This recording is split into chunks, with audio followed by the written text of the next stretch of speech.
One thing that I've noticed on this healing journey is we have to be very, very aware of certain movements. And, you know, there's a saying, keep your head on a swivel.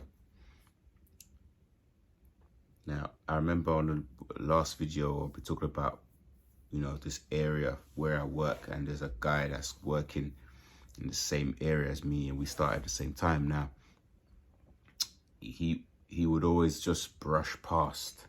He would walk and he would just, like a small space, he would brush past. So one day he tried to do it, and I just challenged him on it, like, what's he doing? Straight, just told him. And after that moment, he makes it a thing to say, excuse me, or he says my name, and then he walks past.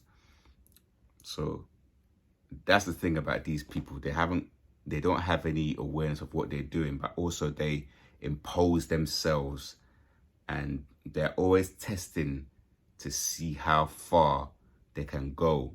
Because I remember a night job that I was working, and on this night job, we were putting a new installation in, and we had to do it at night because it was a school and they were open during the daytime. And you have to get certain checks, so you can't work around the kids. Anyway, we were doing the installation, and there was this worker, and on my very first day, we were in a lift going up to the area we were working in. And as we were in the lift, he was stood in front of me, and he just very, very small kept moving back until he was really, like, he wasn't touching me, but he was very, very close to me. So it's like they're trying to test how far they can go. If he had got a bit more closer, he would have literally been on my private part in my lap. But even just the fact that he was testing how far he could go to see what he could do. And then on the last day of that job, guess what happened? We got into an argument, and he started calling me out my name. So what they're testing to do is to see how far they can go with you and how much you would accept of their bad behavior. And they must devalue you. They must also think to themselves, okay, he's let me do that to him. He's a empathic being, or he's like a person that would give people the benefit of the doubt. I also remember I borrowed him my drill, and a piece went missing while he had my drill. And when I was trying to challenge him, like, where's the piece? He's like, oh, I don't know. And what had happened was another worker had walked past, seen the piece, and took that piece out, which had nothing to do with them. And then when I asked for my piece back, that person who took it gave me the same piece, but it was a worn out version. So I had a brand new piece, but that piece, you could replace it pretty, you know, from a company you work for, and we can buy. It's not very expensive, but it's the inconvenience of now having to order that specific size for that job, or have to go to that company storeroom, go and look for that piece. It comes as two pieces, so you have to connect the two pieces together with grips. So that person has just inconvenienced me because they've given me a blunt version because they didn't look after it. But it all stems from the fact of that guy of moving back quick, slow, because he didn't have to move back. And also when it happened, it was like, it was done in such a sly way.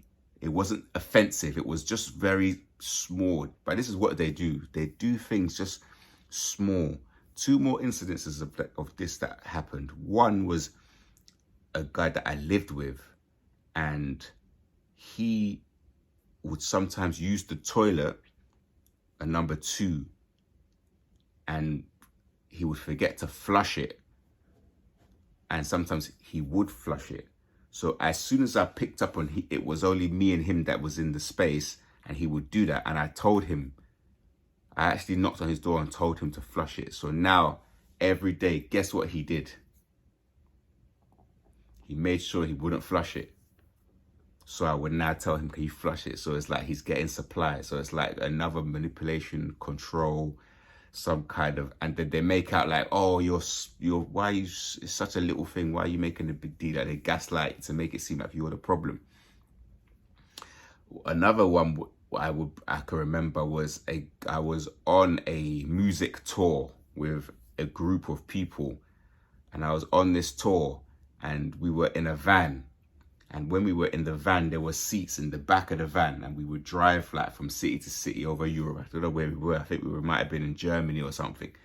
And one of the guys that was there, he did the same. Like he sat on the seat, and I watched him, and he just sort of slowly started sitting on me, like just to see what you would do. Like when they do that, you can just push them back, yeah?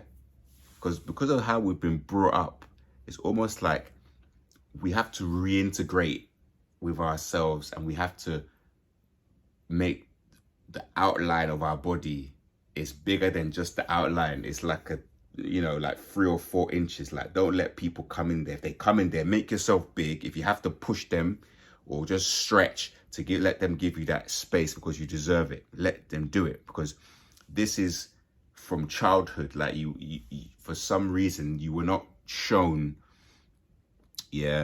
how to operate in your physical self. Like, so you have to sort of ground yourself in your physical body. And the funny, and I keep saying this in all the videos, the people that are treating you this way, they're not about anything.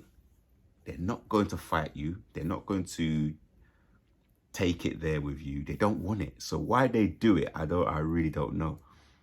In the end, the guy on the tour who was testing me, sitting on me, he used me to get an email for someone in business so he could use that person, go around me and get that contact. There was loads of people he could have got that contact from, but he chose me to use. So you turn into a sacrificial lamb for other people to do well, and you get cut out of the scenario.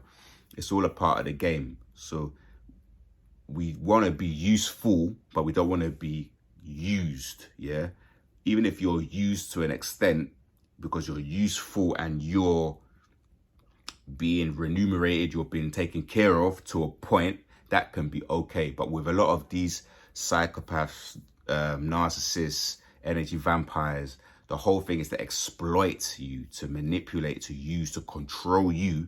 And then in the end, they will just get rid of you. They just use your gift, your anointing, and then throw you to the side and act like you didn't even exist. They discard you like you were nothing.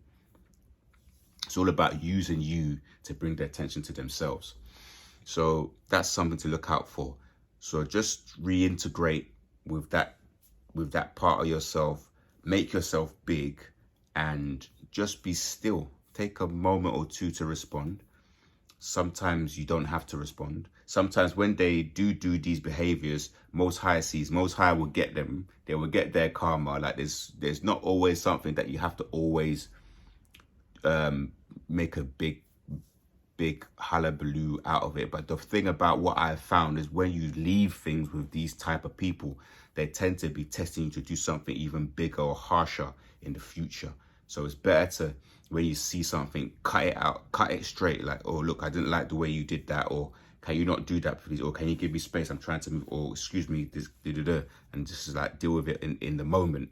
If you don't do it in the moment, because you're learning, the next time it happens, then speak, or the next time, the third time, so you're giving them the benefit of that, because these things, they do take time, because we are in a continual pattern from our childhood trauma and our wounds. So we have to slowly heal and break out from, not spotting certain things, or we think, oh, that doesn't mean that, but it does mean, they are trying to devalue, they're trying to get one up.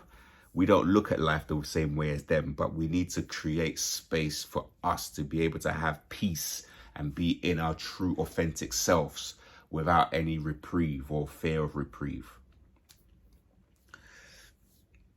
I find a lot of the time it happens as well when you're also not in your right mind as well. Like, you might be out and you might be a bit drunk, and you find that people are barging you, or they're knocking your hand by mistake. They're sitting next to you like that and knocking into you, like, oh, they just do that because you're drunk. You might not, rise up and say something. Make sure you do. You either make a point or barge their hand back.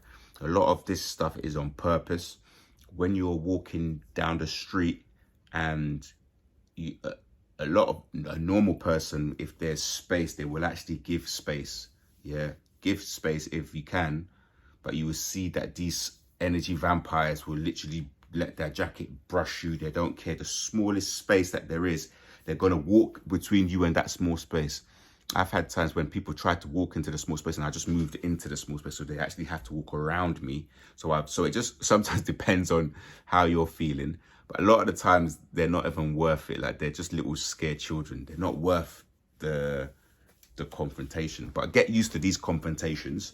Fight for, your right, your name, your right to have peace and freedoms, and also for things to not have to escalate where you then will be forced to stand up for yourself. Because a lot of these scenarios, as I said before, is so they can see your temperature, almost, to see how much they can take it with you, how far they can abuse you, if they can annoy you or ghost you, how much will you be pining for them back. If they leave you, they don't respond to your message and they take hours, and you now respond angrily. It's like they matter. So they want to know, that they want to get, that feeling, that kind of reaction, because they literally have no reflection. And that's how sad and low these people are.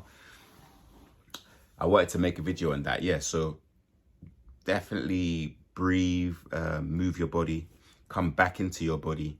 If you can get into a physical and a spiritual practice, such as Pilates, yoga, Tai Chi, they will help you really calm down, breathe in, and just coming into your physical body, and not letting things, even in the spiritual, upset your peace. You can literally cut it away and, say things like mantras like, I will not allow this energy to upset or take me to my lower self or purpose. Or just, you can make up words to say. You can rebuke these projections. That's what they are. They're literally projections. You will start noticing that these challenges are just, they're fruitless. They're just, they don't mean anything. There was a guy that I spoke about in another video who walked into my shoe in the gym, and then he saw me on the road, and he just was giving me these like dagger eyes. I literally saw him yesterday, and I literally I walked past him slowly to let him know I was there, and I looked through him and he didn't even look back. So usually when you come back with it, they don't want to do it. They want to catch you when you're not looking. When you're on the like vending machine in the gym, they come behind you and just try to do something. And it's funny because when they come next to us, your ancestors, your spider senses come up like something demonic is near. Like your spider senses go, and then you look, and then when you turn around, they'll just pretend to be on their phone, or they'll be looking away or whatever. So they don't want. They want you to. They want to. Maybe when they do it, someone in the mirror will be laughing. But as soon as you match them and they just feel your force, they're just like hiding away. Yeah, man. Just be aware of yourself and your surroundings. If you see someone that you have you seem to be having a conversation with, and you get along with them, and you see them the next time, and before they can speak to you, they kind of look down or they look away for no reason. Just start thinking to yourself, okay, what's up with this person? Like, a lot of these people, they're not who they say they are. They're shapeshifters. They're literally demonic. They're tapped into dark forces. And trust your gut, because that first instinct of them acting off, that means something. Don't second guess yourself like, oh, we had this and they're doing that, or it might be. No, it's not that. You're correct. They're off key.